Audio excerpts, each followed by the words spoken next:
मई 2026 में भारतीय इंटरनेट पर कुछ अजीब होने लगा।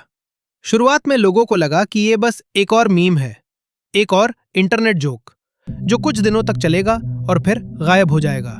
कॉकरोच जनता पार्टी नाम का एक पेज अचानक सोशल मीडिया पर वायरल होने लगा। एक कॉकरोच उसका सिंबल था। पोस्ट्स पूरी तरह व्यंग से भरी हुई थीं। इंस्टाग्राम पर मीम्स बनने लगे, व्हाट्सएप ग्रुप्स में स्क्रीनशॉट घूमने लगे और हर जगह लोग बस यही पूछ रहे थे, ये आखिर है क्या। लेकिन फिर कुछ ऐसा हुआ जिसकी किसी ने उम्मीद नहीं की थी। सिर्फ 4 दिनों के अंदर इस पेज ने लाखों फॉलोअर्स हासिल कर लिए, इतने कि लोग इसकी तुलना भारत की सबसे बड़ी राजनीतिक पार्टियों से करने लगे।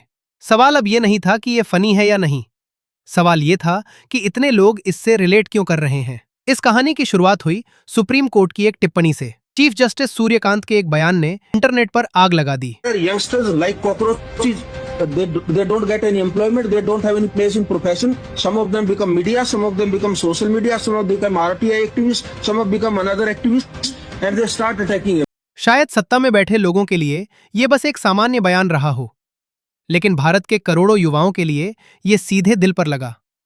क्योंकि भारत का युवा पहले से ही बेरोजगारी, प्रतियोगी परीक्षाओं, मानसिक दबाव और अनिश्चित भविष्य से लड़ रहा है।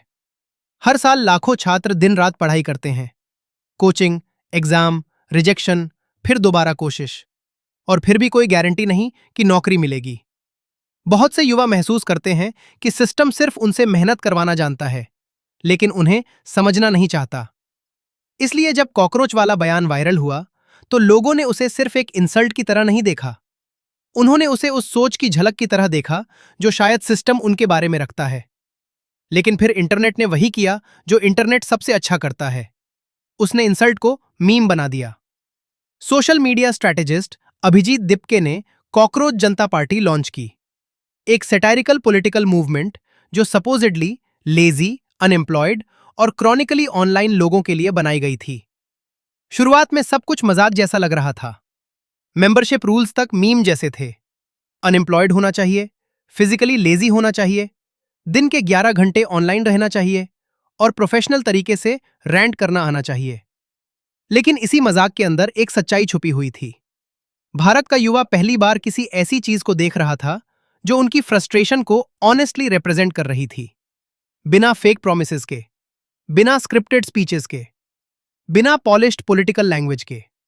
ये मूवमेंट उसी भाषा में बात कर रहा था जिसमें आज की जनरेशन सोचती है, मीम्स, सरकाज़म, रील्स और डार्क ह्यूमर। और फिर कॉकरोच जनता पार्टी ने वो किया जिसकी किसी ने उम्मीद नहीं की थी। उन्होंने अपना पॉलिटिकल एजेंडा रिलीज कर दिया। अब ये सिर्फ एक मीम पेज नहीं लग रहा था। उन्होंने 5 बड़ी डिमांड्स रखी। रिटायर्ड जजेस को पॉलिटिकल रिवॉर्ड्स ना मिले, हर लेजिटिमेट वोट की प्रोटेक्शन हो, महिलाओं को 50% रिजर्वेशन मिले, इंडिपेंडेंट मीडिया को सपोर्ट किया जाए और जो नेता पार्टी बदलते हैं उन्हें 20 साल तक चुनाव लड़ने से रोका जाए। अब चाहे लोग इन डिमांड से अग्री करें या ना करें, शॉकिंग बात कुछ और थी।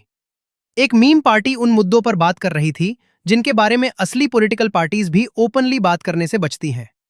और शायद यही वजह थी कि ये मूवमेंट इतना बड़ा बन गया, क्योंकि इसके पीछे सिर्फ ह्यूमर नहीं था, असली गुस्सा था, असली फ्रस्ट्रेशन थी, असली डिसअपॉइंटमेंट थी, और शायद सबसे पावरफुल चीज थी इसका सिंबल, कॉकरोच। कॉकरोच हर हालत में सरवाइव कर जाता है। केओस हो, टॉक्सिसिटी हो, डिस्ट्रक्शन हो, वो खत्म नहीं होता। और शायद भारत का युवा भी खुद को वैसा ही महसूस करता है, लगातार प्रेशर में जीते हुए, सिस्टम द्वारा इग्नोर होते हुए, लेकिन फिर भी सरवाइव करते हुए। कॉकरोच जनता पार्टी ने इंसल्ट को आइडेंटिटी में बदल दिया। लोगों ने कहना शुरू कर दिया, ठीक है, अगर सिस्टम हमें कॉकरोच समझता है तो अब करोड़ों कॉकरोचेज एक साथ खड़े हैं। और वहीं से यह सिर्फ इंटरनेट जोक नहीं रहा, यह मॉडर्न इंडिया के यूथ फ्रस्ट्रेशन का सिंबल बन गया। इस मूवमेंट ने एक बहुत बड़ी चीज एक्सपोज की। आज की जनरेशन ट्रेडिशनल पॉलिटिक्स से इमोशनली कनेक्ट नहीं करती। उन्हें स्क्रिप्टेड स्पीचेस नहीं चाहिए, उन्हें ऑथेंटिसिटी चाहिए।